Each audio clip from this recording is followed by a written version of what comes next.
Hello students, इससे पिछले video में हमने पुष्प की संरचना के बारे में चर्चा किया था।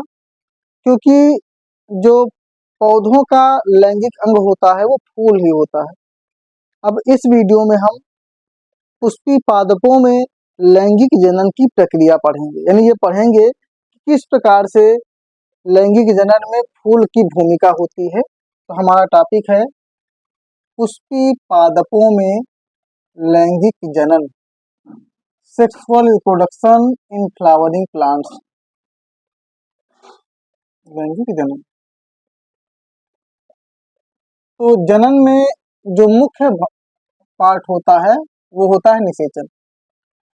तो निषेचन के आधार पर ही हम इसे बांटेंगे।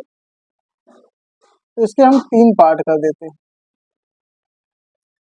एक पूर्व निषेचन, यानी निषेचन से पहले।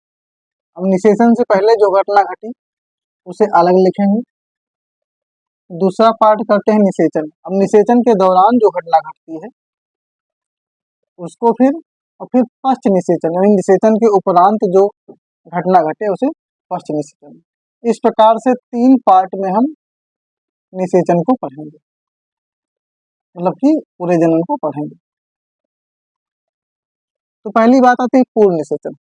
अब निषेचन से पहले क्या क्या होता है, देखिए जानते हैं कि निषेचन में क्या होता है। निषेचन में नर युग्मक और मादा युग्मक का संलयन होता है, उनके केंद्रक मिलते हैं। लेकिन युग्मक मिलेंगे तब जो युग्मक बनेंगे। तो सबसे पहला काम यहाँ पे क्या होना है, युग्मक जनन। ये पहली प्रक्रिया आती है युग्मक जनन। अब युग्मक का जब जनन हो जाएगा, युग्मक बन जाएंगे, तो उसके बाद ही दूसरा कार्य होता है, इसे कहते हैं परागण, यानी युग्मक स्थानांतर। तो परागण होता है। तो ये 2 बातें पढ़ी जाएंगी इसके अंतर्गत, युग्मक जनन और परागण। तो इन दोनों के बारे में पहले समझ लेते हैं।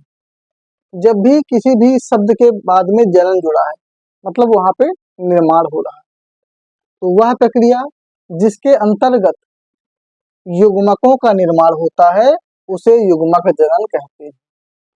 लेकिन ये याद रखेंगे, युग्मक जनन के लिए अर्धसूत्री कोश का विभाजन उत्तरदायी होता है। तो वह प्रक्रिया जिसके अंतर्गत अर्धसूत्री कोश का विभाजन के दौरान युग्मकों का निर्माण होता है उसे युग्मक जनन कहते हैं। अब युग्मक जनन तो पढ़िए, लेकिन यहाँ पे क्या है कि एक नर है एक मादा, 2 है, तो दोनों के लिए अलग बात है। तो एक इसमें पार्ट है, इसको बोलते हैं लघु बीजाणु जनन। लघु बीजाणु जनन एक भाग ये है। एक दूसरा भाग इसे कहते हैं गुरु बीजाणु जनन। गुरु बीजाणु जनन। अब लघु मतलब छोटा, यानी कि जो लघु बीजाणु होता है छोटा होता है और गुरु बीजाणु बड़ा होता है। तो ये जो 2 प्रक्रिया की बात कर रहे हैं, इसमें जो लघु बीजाणु है ये नर है और जो गुरु बीजाणु है ये मादा है। तो ये याद रखेंगे कि पौधों में नर युग्मक को लघु बीजाणु कहते हैं और पौधों में मादा युग्मक को गुरु बीजाणु कहते हैं। तो पादप के मतलब पुष्प में या पादप के नर भाग में लघु बीजाणु के बनने की प्रक्रिया को लघु बीजाणु जनन कहते हैं और पादप के मादा भाग में गुरु बीजाणु के बनने की प्रक्रिया को गुरु बीजाणु जनन कहते हैं। जैसे कि हमने पढ़ा युग्मक जनन। अब युग्मक जनन में क्या होना है, युग्मकों को बनना है। उसमें से नर युग्मक अपने नर के भाग में नर युग्मक बन जाएगा, नाम पड़ा लघु बीजाणु जनन। नर भाग क्या है, परागकोश है उसमें। फिर मादा का युग्मक कहाँ बनेगा, बीजांड में। तो बीजांड में गुरु बीजाणु बनेगा तो गुरु बीजाणु जनन। तो पहली प्रक्रिया कंफर्म हो गई कि इसमें युग्मक जनन के दौरान नर और मादा युग्मक बन गए। तो लघु बीजाणु छोटा होता है, गुरु बीजाणु बड़ा होता है। अब युग्मक बनने के बाद दूसरा काम होता है युग्मकों का मिलना, मिलन होना है। तो मिलने के लिए यहाँ जो प्रक्रिया है उसका नाम है परागण। परागण वह प्रक्रिया है जिसके दौरान पराग कण वर्तिकाग्र तक पहुंचते हैं, उसे परागण कहते हैं। जैसे कि हम समझने के लिए यहाँ पे बना देते हैं फूल, कि पुष्प पूरा नहीं मान लीजिए कि मादा का भाग,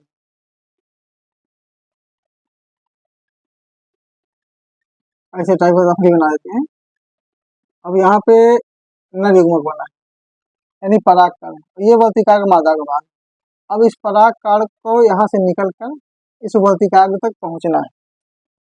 तो यहाँ तक का इसने जो रास्ता तय किया, यानी पराग कोश से होकर पराग वर्तिका मतलब पराग कोश से होकर वर्तिकाग्र तक जो रास्ता तय किया गया, उसी रास्ते का नाम है परागण।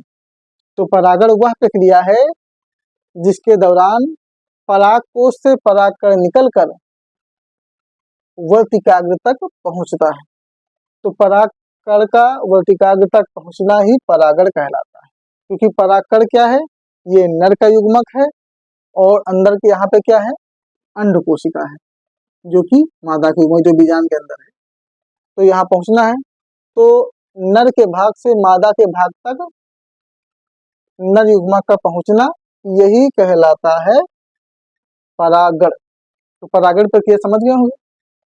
अब जो परागण होता है, यानी युग्मक का स्थानांतरण है, नर से मादा के पास युग्मक जा रहा है। अब परागण दो तरह का होता है, एक होता है स्वपरागण, एक होता है परपरागण। तो इनके दो तरीके हो गए, स्वपरागण स्वयं से परागण, परपरागण जहाँ पे परागण के लिए किसी अन्य की हेल्प की आवश्यकता पड़े। तो स्वपरागण, जब परागण स्वयं ही हो उसे कहते हैं स्वपरागण। अब जैसे कि द्विलिंगी पुष्प है, अब द्विलिंगी पुष्प में क्या है, उसी में नर है, उसी में मादा है। अब उसी फूल के अंदर में एक फूल है, अब इसी फूल के अंदर इसी में नर है, इसी में मादा है। अब इसे परागण के लिए किसी की हेल्प की जरूरत नहीं, क्योंकि क्या है, उसी में नर है, उसी में मादा है। तो उसमें क्या है कि परागकण स्वयं ही अपने वर्तिकाग्र तक पहुंच गया, यानी मादा के वर्तिकाग्र तक पहुंच गया, तो हो गया स्वपरागण। तो परागण की वह प्रक्रिया जिसमें स्वयं ही यानी स्वतः ही नर युग्मक मादा युग्मक तक पहुंच जाता है, उसे स्वपरागण कहते हैं। और परागण की वह प्रक्रिया जिसमें नर युग्मक को मादा युग्मक तक पहुंचाने के लिए किसी न किसी की सहायता की आवश्यकता पड़ती है, वो होता है परपरागण। अब जैसे कि हमने क्या बात की, एक फूल था, अब एक ही फूल है, इसी में नर है, इसी में मादा है, तो नर से मादा में पहुंच गया तो स्वपरागण हो गया। लेकिन अगर अलग अलग फूल है, तो अब इसमें का नर का अब इसके मादा पर जा रहा है, तो परपरागण हो रहा है।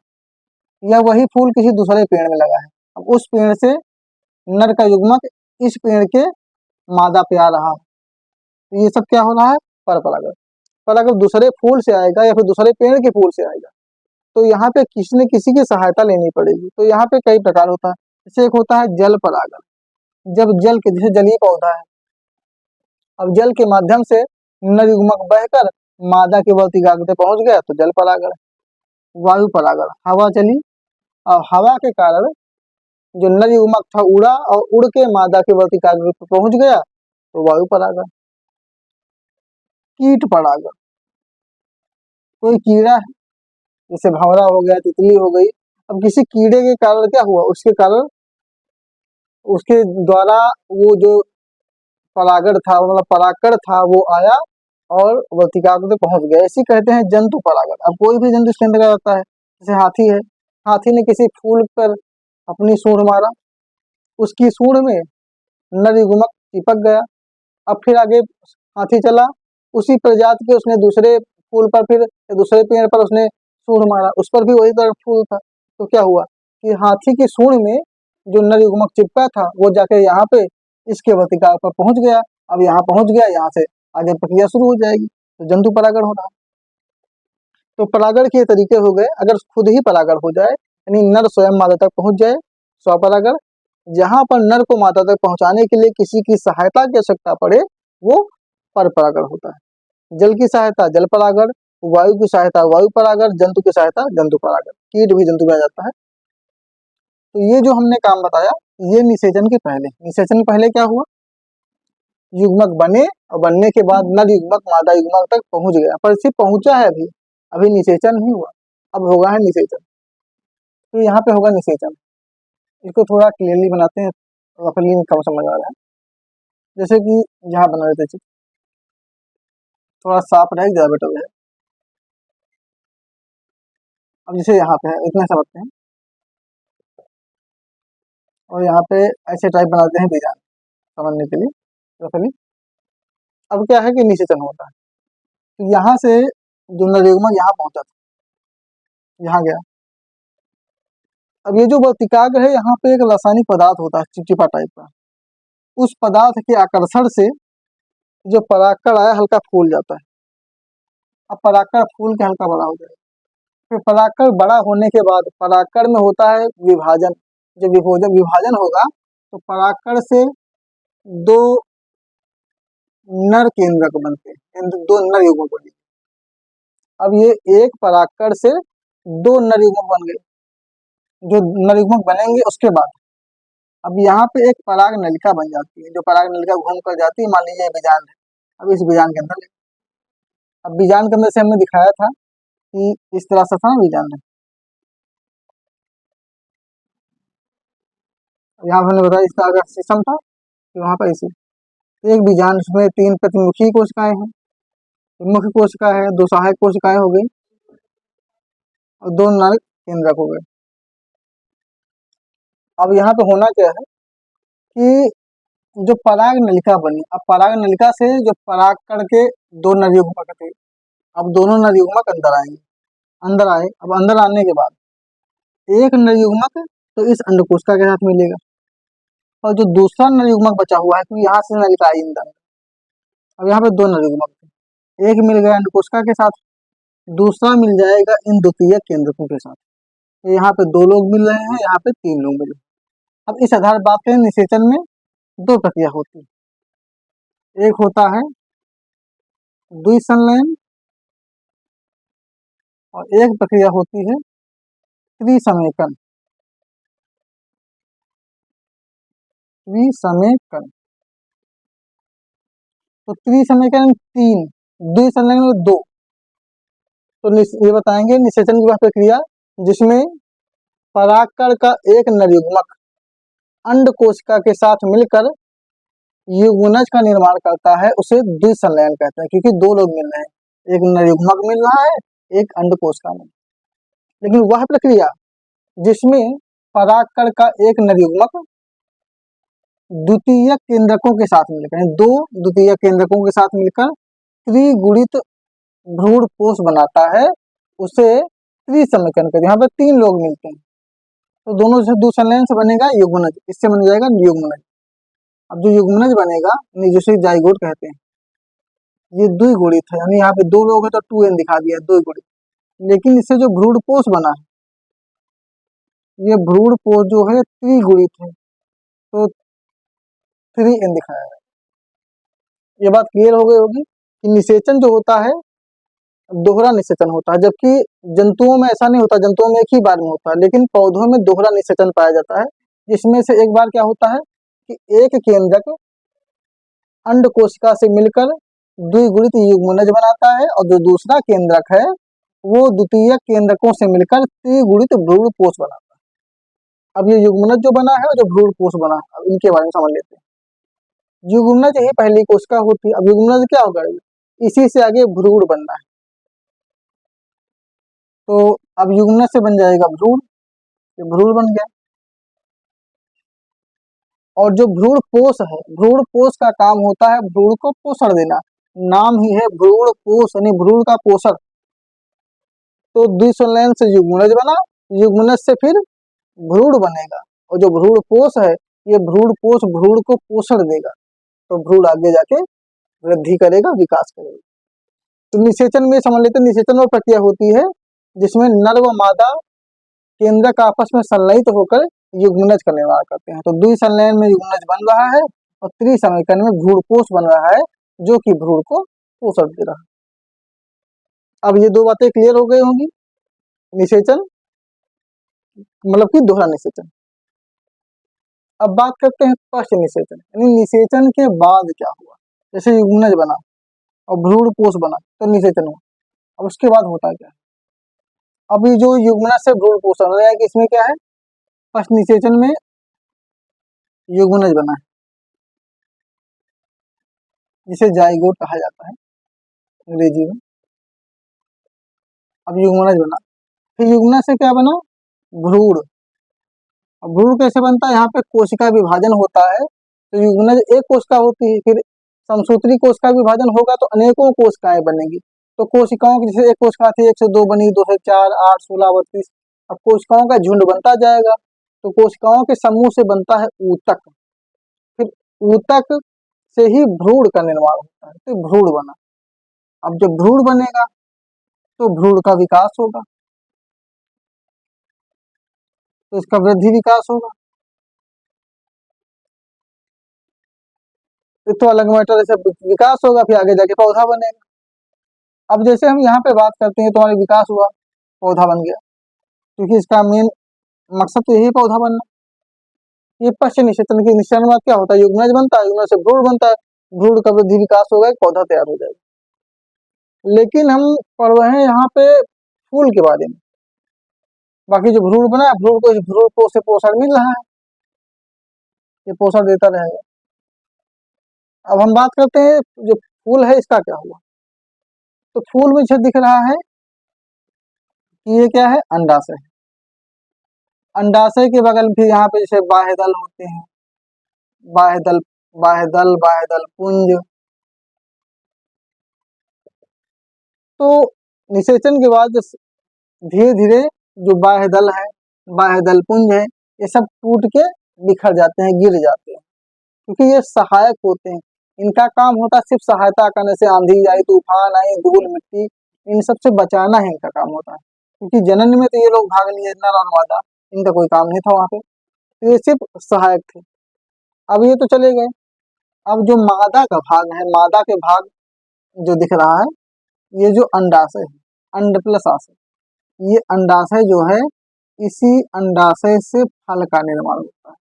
तो ये बात याद रखेंगे, जो अंडाशय ने अंड प्लस आशय, अंड का घर है, अंडकोश का घर है, इसी से फल बनता है। अब जो अंडाशय की दीवार है, अब फल में छिलका होता है, जो अंडाशय की दीवार है वो दीवार बन गई छिलका, अंडाशय की दीवार से छिलका बन गया। अब अंडाशय के अंदर जो भ्रूणकोश है, वो जो पोषण दे रहा है, भ्रूणकोश भरा है, इस सब से गूदा बनता है, खाने वाला पार्ट। और जो अंदर बीजांड है, जो बीजांड है, इन बीजांड से बीज बन जाता है। तो ये बात याद रखेंगे कि निषेचन के उपरांत जो सहायक अंग होते हैं, यानी कि बाह्य दलपुंज, दलपुंज होते हैं, सब झड़कर टूट कर गिर जाते हैं, और जो मादा का भाग होता है उसका अंडाशय ही फल का निर्माण करता है, यानी अंडाशय फल में रूपांतरित हो जाता है। अंडाशय की दीवार फल का छिलका बन जाती है, अंडाशय के अंदर का जो भी मटेरियल है वो फल का खाने वाला गूदा बन जाता है, और अंडाशय के अंदर जितने बीजांड होते हैं उतने बीज बन जाते हैं। तो इस प्रकार से बीज बन गया, फल बन गया, पौधा बन गया। तो यही होता है पौधों में निषेचन। तो एक बार फिर से रिवाइज कर लेते हैं कि पुष्पीय पादपों में लैंगिक जनन की प्रक्रिया को 3 भाग में बांटा गया है। पूर्ण निषेचन, निषेचन से पहले। तो निषेचन से पहले अर्धसूत्री कोश का विभाजन के दौरान युग्मक बनते हैं, नर युग्मक को लघु बीजाणु कहते हैं, तो प्रक्रिया का नाम हुआ लघु बीजाणु जनन। मादा युग्मक को गुरु बीजाणु कहते हैं, प्रक्रिया का नाम हुआ गुरु बीजाणु जनन। जब नर युग्मक मादा युग्मक बन जाएंगे, तब अगला काम होता है कि नर युग्मक मादा युग्मक के पास पहुंचे, तो होती है परागण प्रक्रिया, जिसके द्वारा नर युग्मक मादा युग्मक के पास पहुंच जाता है। स्वयं से पहुंच गया स्वपरागण, किसी की सहायता की आवश्यकता पड़ी तो परपरागण। अब नर मादा के पास पहुंच गया तो निषेचन होना है, और यहाँ पे होता है दोहरा निषेचन, यानी कि जो परागकण है वो 2 केंद्रकों में बढ़ जाता है, 2 युग्मकों में बढ़ जाता है। एक युग्मक अंडकोशिका से मिलकर द्विसंलयन करता है और द्विगुणित युग्मनज बनाता है। दूसरा केंद्रक द्वितीयक केंद्रकों से मिलकर त्रिगुणित भ्रूणकोश बनाता है। अब जो युग्मनज, इसके बाद लास्ट में बात करते हैं कि जब निषेचन हो गया तो ये युग्मनज बना है, ये युग्मनज समसूत्री कोश का विभाजन के द्वारा ऊतक बनाएगा, ऊतकों से भ्रूण बनेगा, फिर ये जो भ्रूणपोष बना है, इस भ्रूणपोष से भ्रूण को पोषण मिलेगा, भ्रूण की वृद्धि विकास होगी, जिससे पौधे का निर्माण होना है। बाकी जो पुष्प का मादा का भाग है, उसके जो है बाह्य दलपुंज और दलपुंज गिर जाते हैं सूखकर, और अंडाशय से फल बन जाता है, बीजांड से बीज बन जाता है। तो ये पुष्पी पादपों पे लैंगिक जनन की पूरी प्रक्रिया हो गई। तो इस वीडियो में हमने पुष्पी पादपों में लैंगिक जनन पढ़ा है। इस प्रकार से पादप का कार्य यहीं पे समाप्त होता है। अब अगले वीडियो से हम जंतुओं में जनन पढ़ेंगे, जंतुओं में लैंगिक जनन, जिसमें हम पढ़ेंगे मानव के बारे में।